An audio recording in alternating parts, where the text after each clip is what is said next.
Bismillahirrahmanirrahim. Assalamualaikum warahmatullahi taala wabarakatuh. Hari ini tuan-tuan dan puan-puan adalah hari terakhir bagi majlis convocation OUM kali ke-29. Alhamdulillah, tahniah kepada semua graduan yang telah naik ke atas pentas pada hari Sabtu hingga ke hari ini, hari Rabu insya-Allah. So tuan-tuan dan puan-puan, kepada anda yang ingin menyambung pelajaran di OUM, jom kita berdaftar di OUM dengan segera.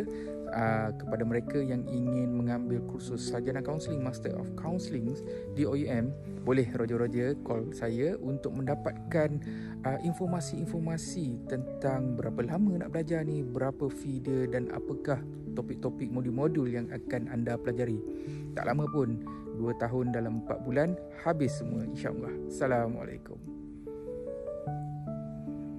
Jadi tuan-tuan dan puan-puan, saya ingin mengisahkan sedikit tentang perjalanan saya di OUM ini. Saya mengambil Master of Counselling di OUM pada tahun 2013 dan di Majestic Hall, Merdeka Hall inilah tempat saya bergraduasi juga. Dan pada tahun 2016 saya juga menyambung pelajaran di peringkat PhD di OUM juga. Dan di sini jugalah pentas ini jugalah saya mengambil skor saya, PhD saya insya-Allah. Dan hari ini, minggu ini adalah tahun kedua saya bersama-sama OUM sebagai seorang academician. Alhamdulillah, tempat saya di bawah-bawah sana.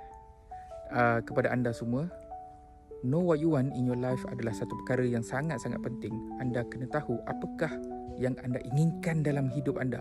Apa yang anda ingin capai dalam hidup anda. Jangan kita kisahkan tentang apa yang orang lain mahu, tetapi kisahkan tentang apa yang anda mahu dalam hidup anda.